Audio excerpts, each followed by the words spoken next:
Hi, I'm Sally, and this is another episode of Babble Bits.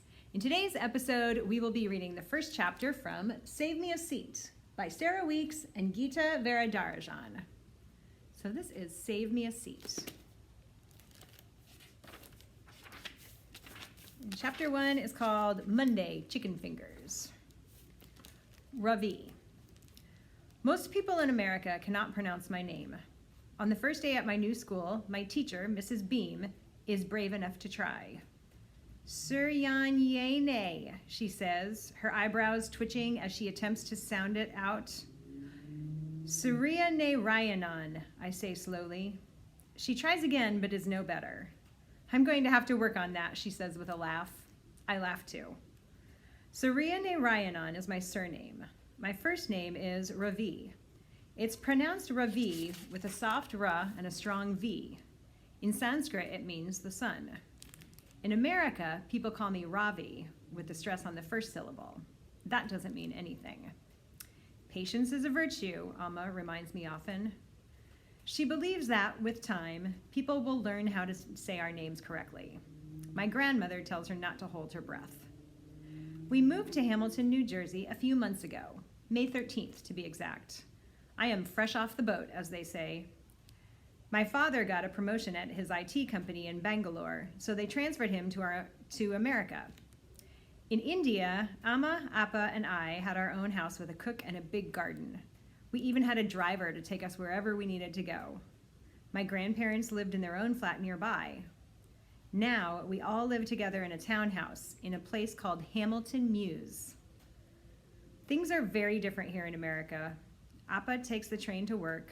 We don't have a cook anymore, so Amma has to prepare all the meals herself. Our new house is much smaller than our old one. There is only one bathroom upstairs, which I share with my grandparents. I wouldn't mind so much, except that Paripa likes to take long showers, and Parima leaves her teeth in a glass by the sink at night. I learned to speak English when I was very young. We speak mostly English at home, and I went to an English medium school. But for some reason, people here in New Jersey have trouble understanding me when I speak. I am trying to learn how to swirl my tongue to sound more American. My grandmother doesn't like it. Be proud of who you are and remember where you came from, she tells me.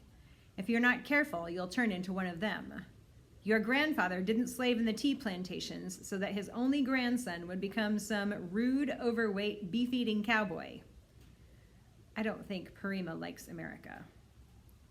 My school in India was called Vidya Mandir, which means Temple of Knowledge. My new school is called Albert Einstein Elementary. Parima could hardly wait to show off to all her friends at home that her grandson had been accepted to a school named after a scientific genius. I am not a scientific genius, but I am a very good student. My favorite subjects are math, English, and sports, especially cricket. Boys and girls, please welcome our new student, Ravi, Mrs. Beam says after she has taken the roll call. He's come to us all this way from India. Isn't that exciting? Mrs. Beam is short and round. When she smiles, her eyebrows touch each other. As I look around the room, a sea of mostly white faces stares back at me. I feel a little nervous. It is my first day of 5th grade in room 506, and I am the only Indian in my class. There is one other, a boy named Dylan Samreen, but he doesn't count. He is an ABCD, American-born confused Desi. Desi is the Hindi word for Indian. I can tell Dylan is an ABCD because he speaks and dresses more like an American than an Indian. Tell us something about yourself, Ravi, Mrs. Beam says, smiling at me. Yes, ma'am, I say, standing at attention. Everyone laughs. Mrs. Beam claps her hands. Boys and girls, where are your manners? She asks. Go on, Ravi, we're listening. I push up my glasses and continue. My name is Ravi Suryanarayanan, and I just shifted from Bangalore. Everyone laughs again. What's so funny, I wonder? Mrs. Beam claps her hands. Her eyebrows are twitching like mad. Boys and girls, is this how we welcome a new student to Albert Einstein? The room gets quiet. The spotlight is on me. I can feel the whole class staring. This is my first day of school in America, and things are not going well. Mrs. Beam turns to me. You can call me Mrs. Beam, she says softly. And Ravi, here in America, students don't need to stand up when the teacher calls on them. Do you understand? Of course I do. I push out my glasses and rub my nose. It's something I do when I'm nervous. Mrs. Beam comes over to my desk. She has a look of pity on her face. Don't worry, Ravi, she says, patting me on the shoulder. You can introduce yourself to the class later, after you've had a little time to work on your English. We have a very nice teacher named Miss Frost in the resource room. I'm sure she can help you. I want to say, 1, my English is fine. 2, I don't need Mrs. Frost. 3, I was top of my class at Vidya Mandir. But here is what I do instead. 1, push up my glasses. 2, rub my nose. 3, sit down and fold my hands. My teachers and friends at Vidya Mandir would have a good laugh if they could see me now.